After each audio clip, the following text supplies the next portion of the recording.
It's been a long time since I stood at this pulpit to preach, 22 years to be exact.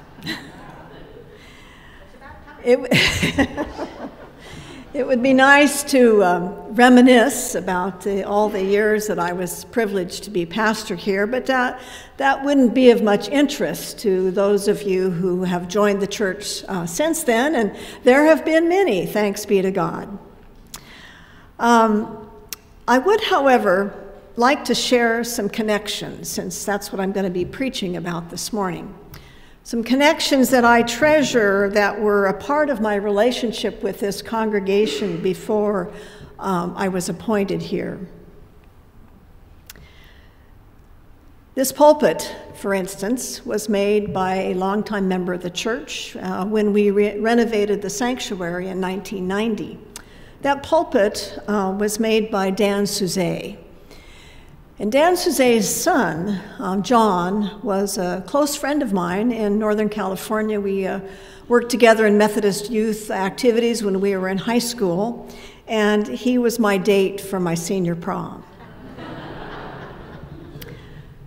Lee Dieter, a longtime member of this church. Lee and Jan are here this morning. Lee's mother was my second grade elementary school teacher in Montague, California, where Lee and I both grew up. That was a long time ago. Kathy Anderson's brother, Kathy's here this morning, the Reverend Doug McCoy. Doug was an associate pastor here at Centennial in the 1960s, and Doug was the person who suggested that I go into the ministry and to go to seminary. He was an influence on my life a very long time ago. And some of you may remember that I directed a junior high camp for many years. It was great to hear that kids here are going to camp again. In fact, I think all 13 years that I was here, I directed a camp. But in 1980, a young adult who had recently moved to our conference from Texas with his minister dad joined our camp that summer, our staff. And that was Paul Fernandez.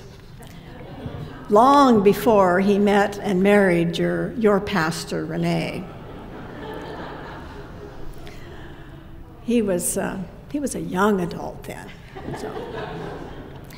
And then some of the years after coming to Centennial, I can still remember the day in about 1995 when Sorelli Yokoyawa and another Fijian leader came to me with the hopes of finding a place to worship for Fijian Methodists in Sacramento. And then 2 years later, they were officially recognized as an ethnic language ministry of this church. And now, 25 years later, they are not only a vital part of Centennial, but of this conference. Thanks be to God. Yeah. Well, recently there was another connection dating back to seminary. And it led my husband Rod and me to take an unexpected trip to the Holy Land. And that is what I'd like to share with you about today. We had reconnected with Joan Deming, she is a United Methodist pastor in the Wisconsin Conference, and we were classmates and friends at Pacific School of Religion in Berkeley. And she actually officiated at our wedding in 1976. Well, for the past 10 years, Joan has been directing an organization devoted to peace and justice work in Israel and Palestine. And they go there to meet peace partners in churches and schools and community centers, as well as visiting the biblical sites that are in Galilee and the West Bank. We felt, Rod and I, that this would be a good opportunity for us to reconnect with a country that is so important to our faith as Christian people, as well as to reconnect with an old friend. Now, in the United Methodist Church, we talk about being connected, the importance of connection as individuals, as churches, as denomination. And now for me, I have an experience of connection with the roots of my faith in a way that I never had experienced before. And it also heightened my awareness of the peril facing the Holy Land, and especially for Palestinian Christians and Muslims. I've never used one of these before, so you're my experiment today. Now, you are aware that there are many ongoing conflicts in the Middle East, some recent and some going back centuries. Of particular concern to me is the continuing conflict between the rights of Palestinian people and the power and the might of the Israeli government, creating hostilities that have raged for over 70 years. Now, in brief, the struggle is about the rights of Palestinian people in the midst of Israel trying to establish a nation state. And of course, that started 70 years ago after the horrible Nazi Holocaust and the resulting death of millions of European Jews. Well, it's also about the displacement of Palestinians from their ancestral land and homes to make way for that desired homeland for another. In the intervening years, that conflict has led to the destruction by the Israeli military of over 530 Palestinian towns and villages between 1947 and 1949, displacing nearly 1 million people.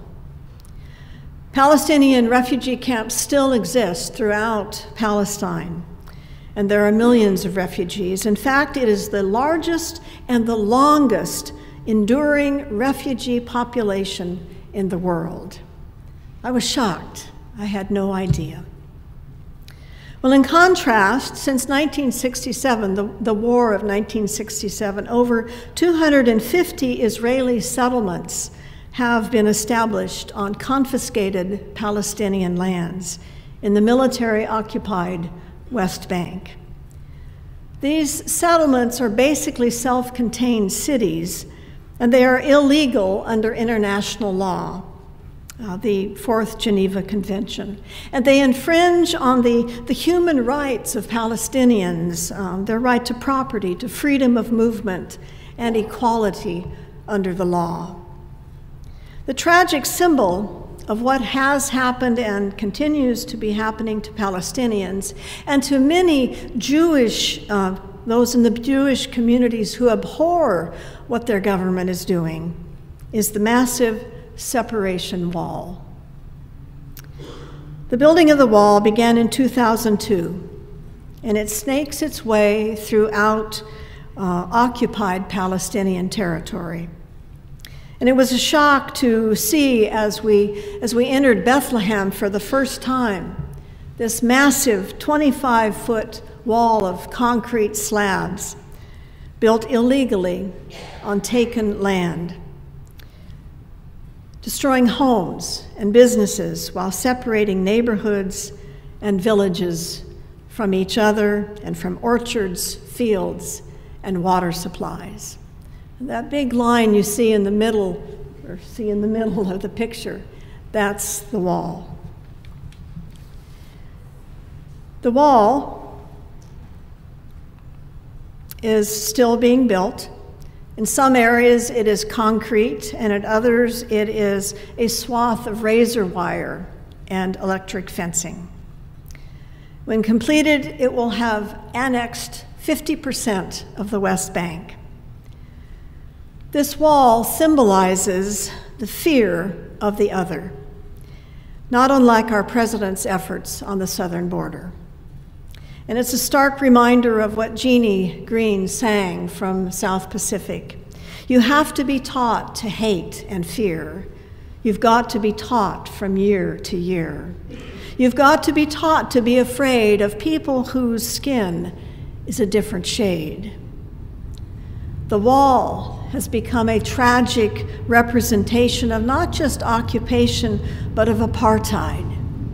And it is crushing the spirit of the Palestinian people. So what do? How do they respond?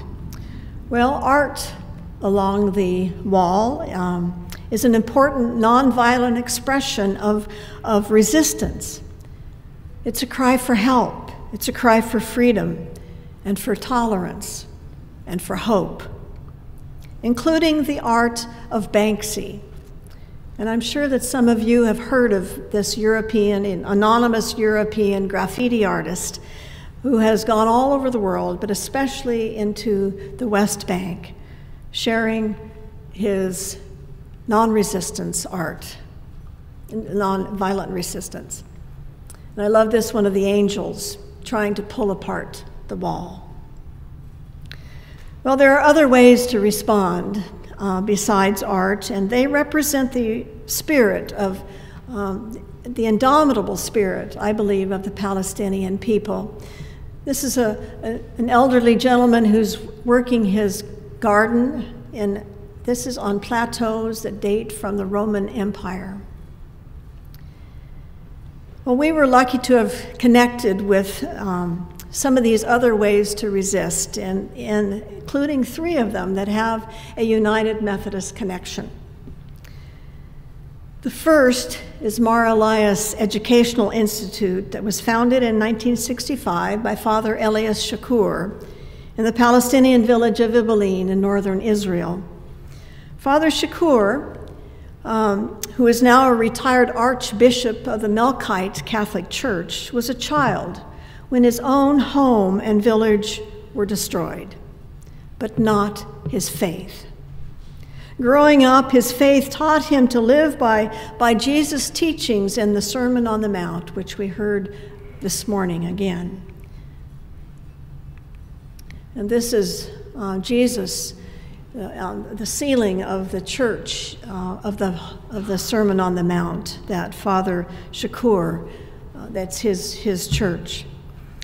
You see, he realized that the future of all God's children in the Holy Land, be they Christian or Jew or Muslim, would depend on educating children in the ways of peace and reconciliation, respect and justice. And so his whole life work, in addition to being a world-renowned peace activist, twice nominated for the Nobel Peace Prize, has been to build schools. Schools that educate children of all ethnic and religious backgrounds, and to teach them through the teachings of Jesus. Mar Elias High School has kids from kindergarten through high school. We were able to meet with some of them. And more than 3,000 students a year are taught by this diverse faculty of teachers who are Muslim and Jew and Christian. And they study and teach together as one community of learning, and it's the only institute of its kind in all of Israel. The goal is to know the other by becoming creative problem solvers and bridge builders in life and in work and in society. So what is the United Methodist Connection? Well, Mar Elias is an advanced special project at the General Board of Global Ministries, and that means that 100% of your giving to this project or any advanced project goes to the work for Mar Elias of scholarships and needed educational resources. The second program with the United Methodist Connection was the WIAM Center for Palestinian Conflict Resolution, which is located in Bethlehem. Ironically, perhaps, right next to the looming separation wall. In the foreground, you see part of the WIAM Center, and in the background, within 20 feet, is the wall. Well, we developed a close connection with WIAM through our Palestinian guide, Usama, who is the outreach coordinator for the center. WIAM is a grassroots organization started in 1994 as a place for conflict resolution and restorative justice, as well as a community center. WIAM has the only playground in all of Bethlehem. It's unbelievable. It's the only playground. And the children in Bethlehem have been traumatized by this terrible wall. as well as by harassment from the military as they go to school, the smell of tear gas and exploding bombs, and the imprisonment of their relatives and neighbors. And because of constant military presence and the threat of violence, the WEAM Center seeks to diffuse this pressure cooker atmosphere through peace building and through a culture of tolerance and acceptance of the other. The WEAM Center is also an advanced special of our church, an important voice for peace and justice in Bethlehem, which, of course, is the birthplace of Christianity, the birthplace of our faith. And so both WEAM and Mar Elias exemplify the vision and the practice of faith as embodied in the life and in the teachings of Jesus. The last project I want to mention also lives by the teachings of Jesus. It is called the Tent of Nations. And it is a family farm owned by the Nasser family since 1916. The Nassers are both Palestinian and Christian, and they have lived continually on this farm for over 100 years. The farm has produced figs and grapes and almonds and olives. It is also land wanted by the state of Israel, even though the land is within the bounds of the Palestinian West Bank. Grandfather Nasser registered his land with the Ottoman authorities in 1916, and then again with the British in 1947, and then with the Jordanians after the War of 1967.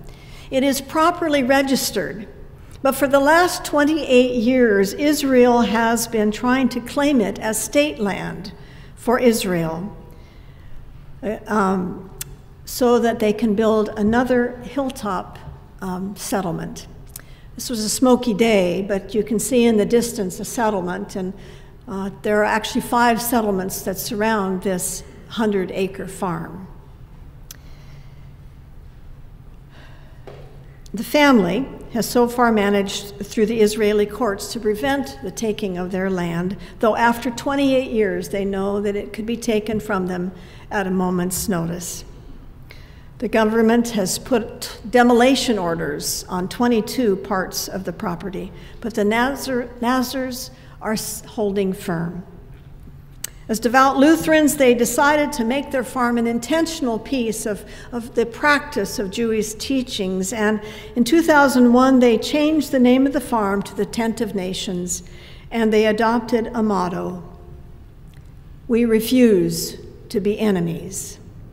We refuse to be enemies."